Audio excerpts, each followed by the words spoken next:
God said, let the waters under the heaven be gathered together in one place. The dry land appeared. It was so.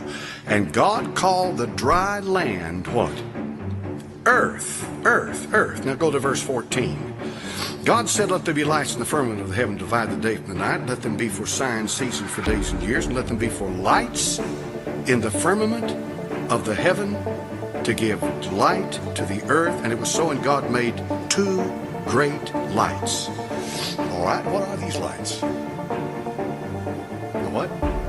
Sun and the moon. Did you just read in your Bible that the earth is older than the sun? Yes, you did. Yes, you did. You just read in your Bible that the earth was here before the sun. Right? You certainly did.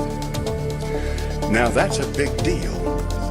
Now, here's what you get into. There's two big words I'm going to throw out here to you. That's what I'm going to give them to you. And I want you to think about it. Geocentric and heliocentric.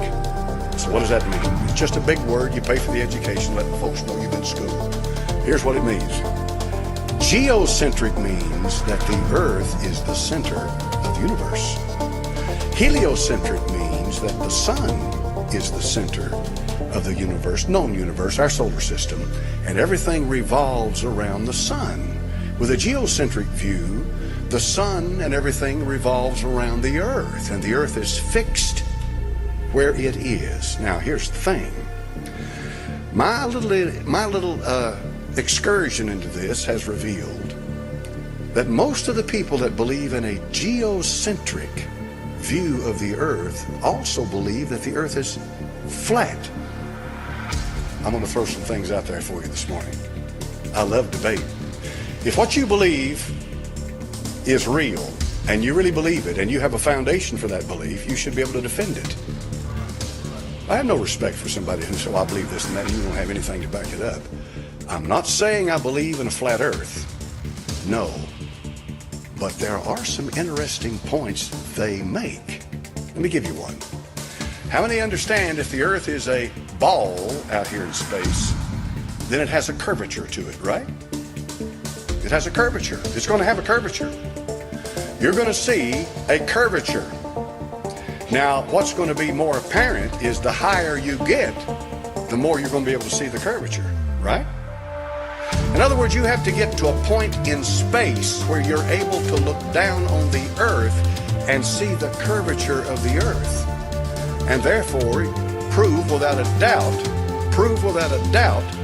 that the earth is round. Now, this gets into the scientific geology or geography or whatever they are, who measure things like this. But did you know that in Lake Michigan, Chicago, Illinois sits on the western bank of Lake Michigan? How many of y'all know that? Chicago, Illinois, it's a good-sized town.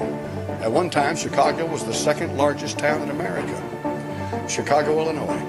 It sits right there. It butts right up against Lake Michigan. Right up against it, Lake Michigan.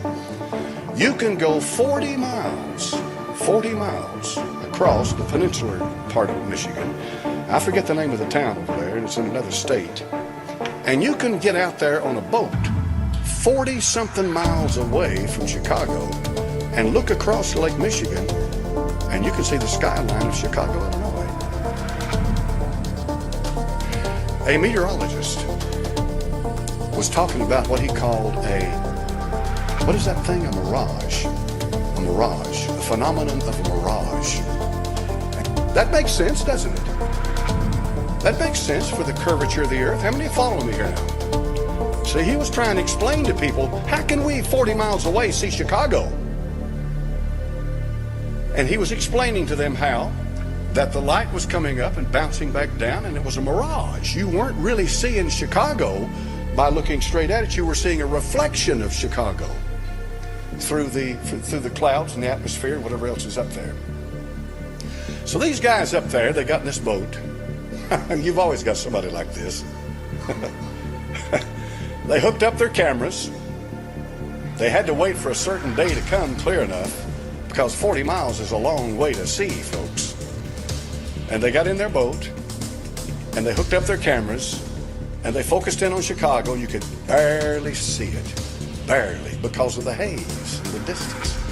But they kept their cameras trained on Chicago, Illinois, and they began to cross Lake Michigan. And do you know something? Nothing ever changed except Chicago got clearer. Now, if you're following me in all of this, here's the point.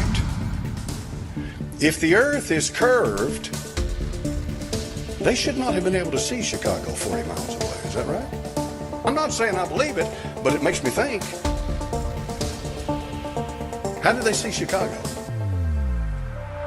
Airline pilots, when they go up, flight level, let's say 30, 35, in other words, 30,000 or 35,000 feet in the air.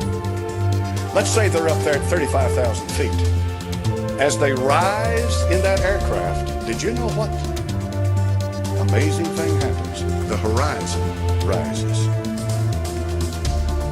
Now, if the horizon was curved, would it rise or would it fall? So you believe in a flat earth? No, but I believe in listen to what they got to say. You see, here's their point. Their point is that God made the earth and he made everything else as it relates to the earth. And the earth is the center of God's plan for man. And that it is here the issue of sin and salvation is settled. And that because of that, the earth is primary and is of primary importance in God's creation. In plain words, you're not going to find anything out there that is nearly as important as what you've got going on here. Now, as far as that's concerned, I go with them 100%. I'm going to read a little more about the flat earth. Here's why. I may never believe the earth is flat, but I may learn a lot of things from it that may help me understand my Bible in ways that I could never understand it before.